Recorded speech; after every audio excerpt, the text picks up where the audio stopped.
Oh my God, this is awesome. Okay, welcome back, Facebook. Thank you so much for hanging on. Periscope, everybody on Periscope right now, please share. If you need to go back out and come back in and reshare, because something awesome is about to happen. Thank God it's Friday. We're getting ready to binge on Buzz. My name is Yolanda Lattimore, 14-year editor of DryerBuzz. Just a little bit of reset here with Rita Foster Thomas of Distinctive Ops and the Ademla A Fashion Foundation. She brings our professional business piece as well as helping us to go pro and also education, because you're moving more into education. We changed up and did a little bit of an editorial on the scope. First Friday is Rita and business. Second Friday, the fellas come in and take over, okay? Third Friday, next Friday, is all about the arts, all right? And then fourth Friday, our entrepreneurs are back in the spot. Entrepreneurs are back, so listen, you need to get your product ready, bring it in, put it on the table, come and present it. And so we'll talk to you guys about that next week. We're still putting all this together. Xavier Lewis, back to the hot seat. Why are you nervous? You perform in front of thousands of people. Thousands. Man. And you giving me all this hesitation on this No, show. what people don't know, I'm very shy, man. I can't believe it. I'm very shy. It's easier to sing in front of like 5,000 people than to get intimate. Because I said, Xavier, I'm going to let you take off. He's like, no, you can't go nowhere. I'm going to be just like right there. Just right there. All right, so the question we want to know is, what's love got to do with it? I tell you what, you want to turn it down just a little bit. I want to keep it playing at the backdrop. But you have to set the tone. You have to set the playlist for everybody this weekend, you know, trying to, whether they are accelerating or pumping their brakes on love. Because even when you pump your brakes, you basically saying, okay, I may not be ready. I'm not ready to put myself out there to somebody. But then the music has to get us through the weekend. So how do you come up with a good love song? Hey man, what love got to do with it? Love has everything to do with it. Love has everything to do with it. And you know, honestly speaking, everybody is interested in loving. Yes. We just, you know, some of us might have been burned by it. Yes. You know, some of us burnt. you know what I'm saying? Had some kind of crazy experiences. Ooh. But we ain't asked you all that. Yo, we gonna dig. We gonna get into that too. Okay. Y'all gonna talk about that? The fellas gonna talk about that? We gonna talk about that too. Okay. Because these ladies out there, you know, they have their conversations and they say that the men usually dish out the most pain, but I think the ladies they equal. So y'all about to get deep. We're not gonna take up too much. Rita, you got any questions you want to? Because and not to go there, but Rita has had her lifetime love. Really? And I look at her Facebook and the pictures of you guys. And unfortunately, she lost her husband, but she has a beautiful foundation in honor of him. And when we look at her as a friend, when we look at her Facebook and we see the love that they share, and you're like, wait, when did I miss all of this? You know. So she kind of guides us because she has a beautiful heart. You know, even and I was just thinking the other day when both of you came on when I was on the radio, and I was like, wait, when she came on the radio, this had just happened to you.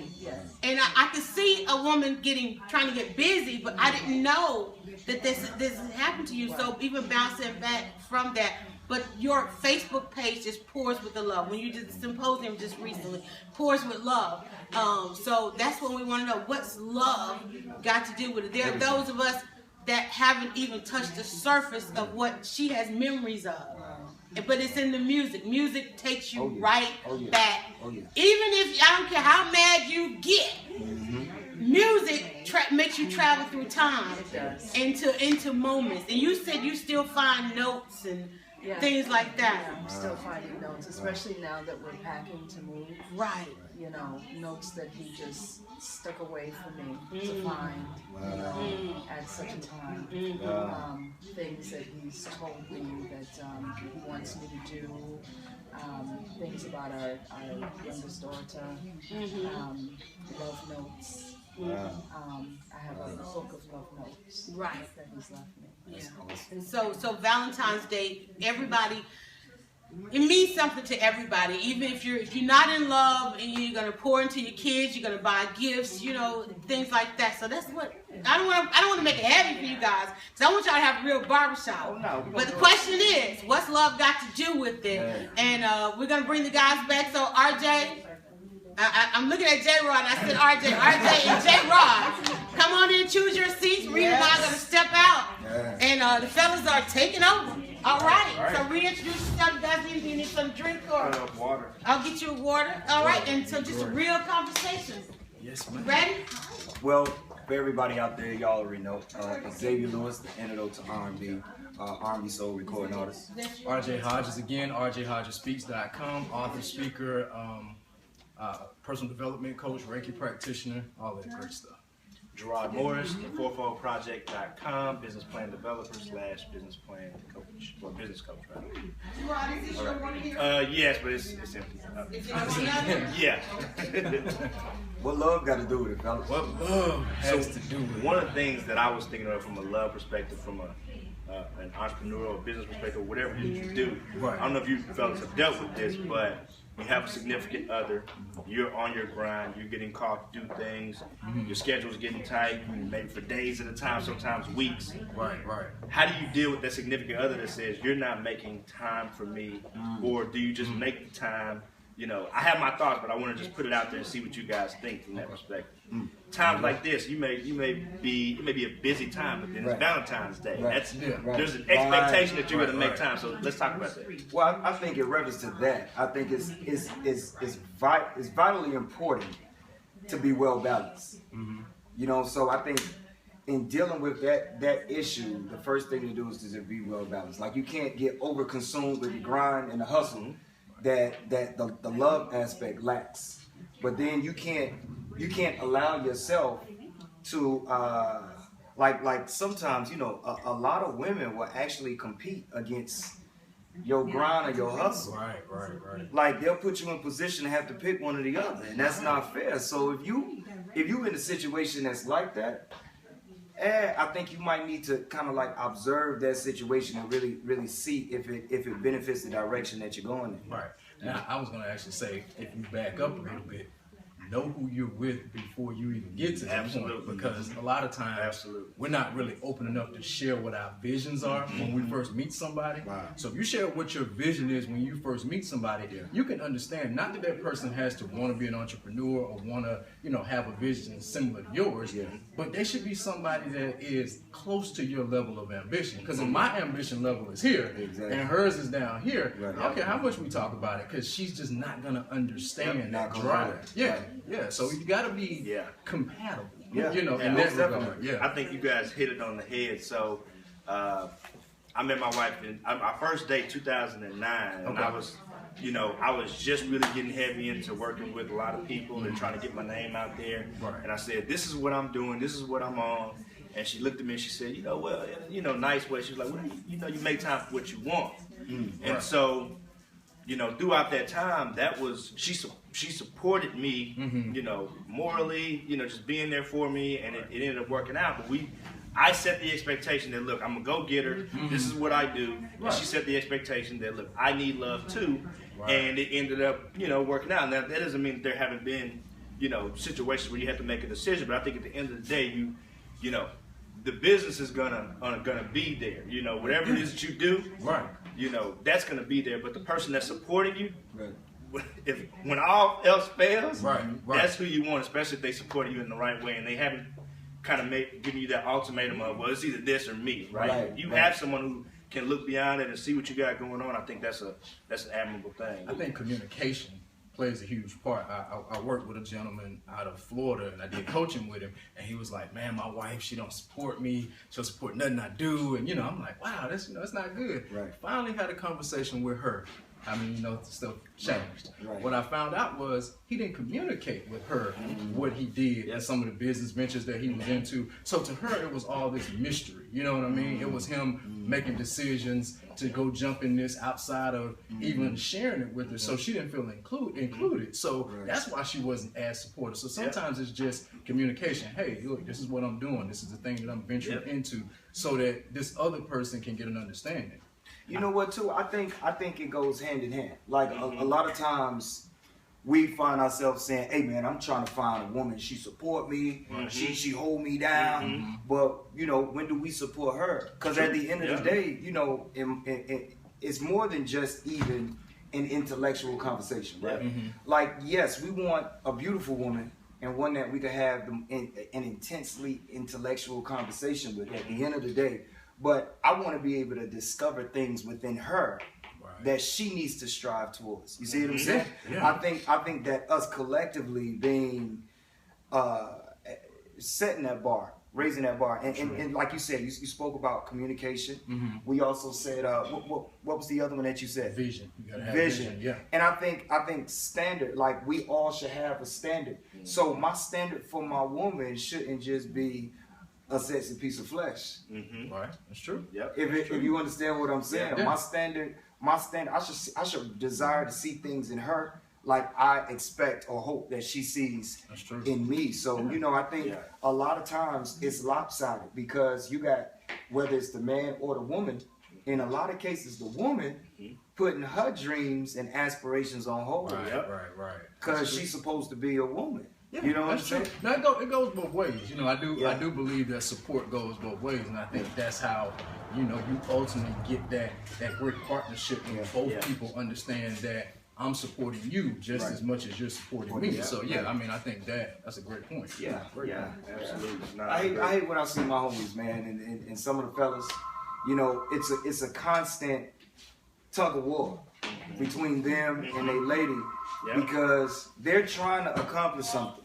And truthfully, they have the family in mind. You know what I'm saying? Absolutely. And she's like tug of war with him, making him pick and choose. Like, it's gonna be me or that. So when it gets to that point, you eventually reach a point where you say, you know what, it's gonna be that.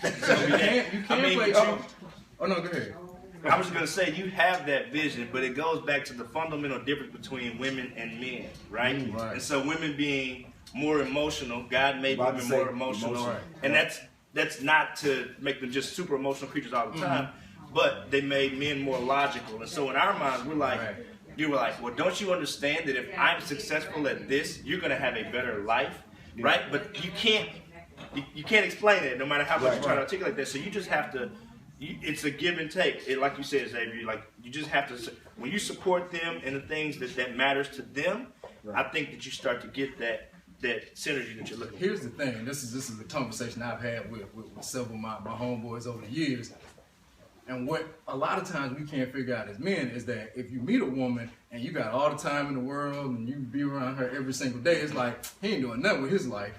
But then if you're extremely busy and you're doing something, you don't have no time for me. So a lot of times, if we don't figure out a balance, we don't figure out some kind of communication, I think a lot of times some men, you get frustrated because it's like, I don't know how to please you. Like if I'm sitting at home on the couch every day, you like, well, you ain't doing that with your life. And I don't want a man that's like not doing that with his life. But if I'm out of town, I'm on the go, I'm ambitious, you don't have time for me. So it's like, okay, wait a minute. But you know what? It's funny you mentioned that because I was going to speak about something, right? So ladies definitely want a man that respects them, honors them, makes them feel worthy or valuable, right? Sure. But at the same time, too, they want to do to put them in their place too. Like it's what's inherited with the woman. So if you all the time, oh baby, it's okay, it'll be all right. Oh baby, okay, I'll fix it. Too passive. If you too passive, you're gonna lose her. And there's a fine line. I've learned there's a fine line between being assertive and the leader and being a jerk. It is. Because it's easy. I know I have all the time, right? But I have to stop and say, okay, wait a minute. Could I have handled that a little differently? Right. Because then what happens is, if you're a jerk all the time, then your respect level, her respect level for you goes down. It's not stated, but it's shown in actions. And so you have to. It's actually on us as men to manage that and make sure that, you know, because at the end of the day, like you said, a woman doesn't want a man that she can walk all over, and so you have to. It's a balance. And we have to really own that. Yeah, it's crazy. You know, it takes a man to realize, like, we were born with certain things internally. Yep. Right. Just like a woman was born with certain things internally. Like like you know the saying, a mother could raise a man-child, but she could never truly influence him like a father could. You see what I'm saying? And it's for a reason. I think that it's our responsibility and obligation to really say, okay, this is what it is. This is what it's gonna be. I think as the man, we how could I say? We create the foundation of the relationship. Yeah. Right. Like, so we determine Yep. what that's gonna be, and that's the thing too. When we say what love got to do with it, I think the foundation of love. So many people halfway lay foundation. That's good. Yeah. That's good. Right? Speak on it. Halfway lay foundation. So if your foundation not solid, Right. you know, because everybody wants to be with somebody. Like I was saying this the other day. It's like getting married now is a goal. It's not a purpose. It's a goal. It's like I'm 29. You ain't married yet? Right. You 32. You don't have no Yep. kids? And because it's a Right. goal, Yep. a lot of people are approaching marriage Yep. like a goal. Yeah. And when you approach marriage like a goal, you get a business. You get a partner. You don't get a life mate. Yeah, you don't get a life mate. So a lot of times, and I see so many people, they like, man, you know, I gotta get married. It's Valentine's Day. I'm so sad. I mean, you were happy on the 13th, but on the 14th, your life is over. How is that? Because in our society, marriage has become something that you must do, or you're not valid. obligation. It's not. I tell all that's a strong one. my male friends, acquaintances, and family to take your time. I'm not saying that you have to go out here and just continue to sow your royal oats, but it's a very serious thing. And if you're on the fence about it, be on the fence until you know exactly what you want, because this thing is forever. You know what I mean? Or at least it's supposed to be. And you also have to understand there's going to be things about your mate that you're not going to know, or I mean, okay, let's say you met your significant other at the age of 27, 28. You didn't know this person for 27, 28 years. And they didn't know you. So they have a different background. So it's a lifetime to learn, but you have to be prepared to grow through these things and be with someone who can also